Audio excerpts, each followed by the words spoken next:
पटना की धरती से एक और विषय उठाना चाहता हूं। भारत में सबसे बड़ा दलित विरोधी, ओबीसी विरोधी, आदिवासी विरोधी अगर कोई है तो वो कांग्रेस का परिवार है।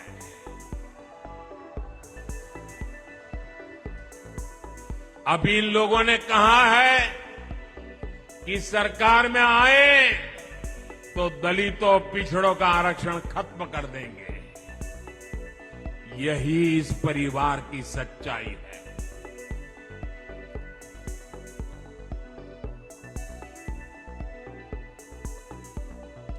कांग्रेस का परिवार हमेशा से ही बाबा साहब आंबेडकर जी को नफरत करता था, आरक्षण का घोर विरोध करता रहा है।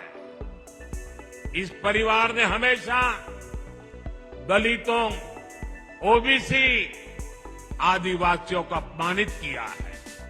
आप याद रखिए, नेहरू जी जब पीएम थे तो उन्होंने आरक्षण का विरोध किया था, राज्यों के मुख्यमंत्रियों को चिट्ठी लिखी थी, सबूत मौजूद है।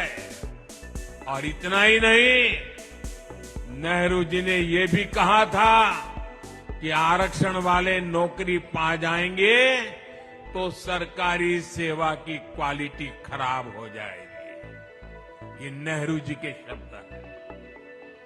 नेहरू जी ने ओबीसी आरक्षण के लिए काका साहब कालेलकर का जो कमीशन गठित हुआ था, उसकी रिपोर्ट आई थी। ओबीसी समाज का भाग्य बदलने वाली रिपोर्ट थी, लेकिन पंडित नेहरू ने उसको भी ठंडे बस्ते में डाल दिया। नेहरू जी के बाद जब इंदिरा जी आई तो उन्होंने भी ओबीसी आरक्षण पर रोक लगाकर रखी। जब देश ने उनको सजा दी, जनता पार्टी की सरकार बनी, मोरारजी भाई के नेतृत्व में, तब मंडल आयोग बना। लेकिन फिर कांग्रेस आ गई और मंडल कमीशन की रिपोर्ट ठंडे बस्ते में डाल दी गई। इसके बाद राजीव जी ने भी अपनी सरकार में ओबीसी को आरक्षण नहीं मिलने दिया।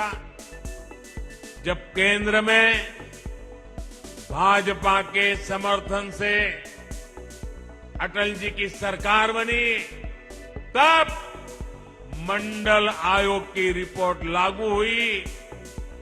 वीपी सिंह की सरकार बनी, अटल जी के जनसंघ ने, भाजपा ने समर्थन किया था उस समय, और तब जाकर के ओबीसी समाज को आरक्षण मिला जब भाजपा का समर्थन था। और आप ये भी याद रखिए, राजीव गांधी ने नेता विपक्ष के रूप में भी, ऑपोजिशन लीडर के नाते पार्लियामेंट में उनका भाषण है, उन्होंने आरक्षण का पुरजोश विरोध किया था। उन्होंने एक इंटरव्यू में, ये शब्द उनके हैं, मैं बताता हूं, उन्होंने एक इंटरव्यू में कहा था, उन्होंने यहां तक कह दिया था, आरक्षण पाने वालों को बुद्धू तक कह दिया था। ये राजीव जी ने। अगर आप ये वीडियो YouTube पर देख रहे हैं तो हमारे चैनल को सब्सक्राइब करें और बेल आइकन को दबाना ना भूलें। अगर आप Facebook पर ये वीडियो देख रहे हैं तो हमारे पेज को लाइक करें।